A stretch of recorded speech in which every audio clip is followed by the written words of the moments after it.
lonely stretch of Route 66 just north of Oklahoma City in Arcadia. Past the giant iconic Pops bottle, you'll come to a fork in the road. If you keep going straight, that's the current configuration of Oklahoma's Route 66. But if you make a little jog off to the right onto this broken piece of pavement, you'll find yourself on an original strip of the old road. And on a piece of land where these two iconic roads part ways, lives preeminent Route 66 historian Jim Ross,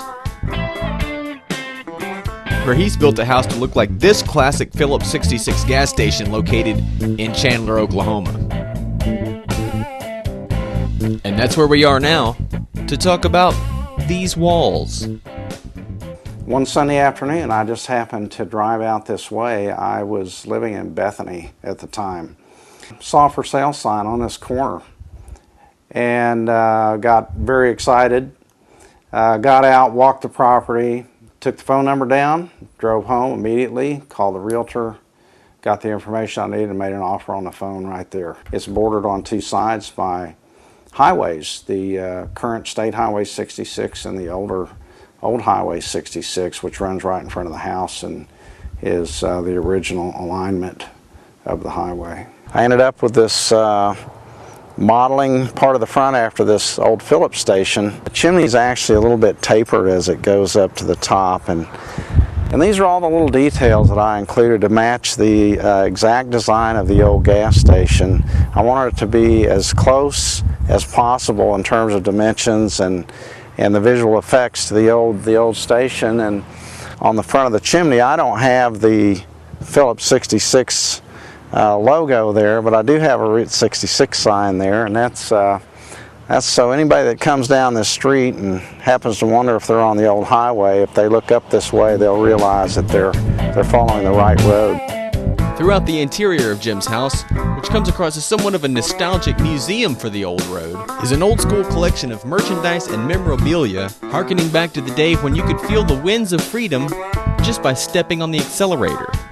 One of these items is a rusty old sign that he'd found, which could be, as he explains, a one-of-a-kind. The story behind this old sign is Oklahoma State Highway 7 and Route 66 were only overlaid with each other for 4 years, beginning in 1926 and ending in 1930. It's very rare to find an original 66 shield still on the original pole. The fact that it's still on the pole indicates to me that this was very likely among the very first batch of signs that went up on Route 66, and in that sense possibly makes it unique. One of the things I took it upon myself to do was to build the beams that are holding up the living room ceiling, and I modeled those basically after worn truss type of girder bridges that used to be built back in the 1930s,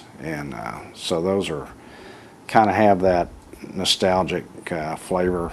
The truth is, I built those myself because I simply didn't trust the framers to do it the way that I wanted it done. And out back of Jim's house, across a little courtyard, his ode to nostalgia continues with a little custom motor lodge that he's built that he's named Jim's Modern Cabin.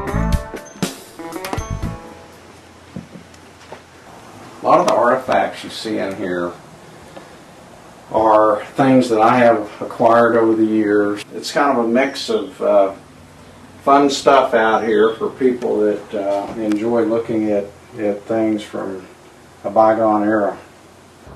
This vintage advertising sign on the side of my cabin came about because I wanted to do something with this long blank wall. I was in my house one day and I happened to run across this matchbook. It says, "Bubble Up for Thirsty Throats."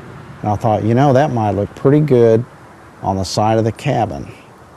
So I scanned it into my computer and then came out here with a slide projector as it was getting dark and projected it on the side of the building so it could be traced off and then painted.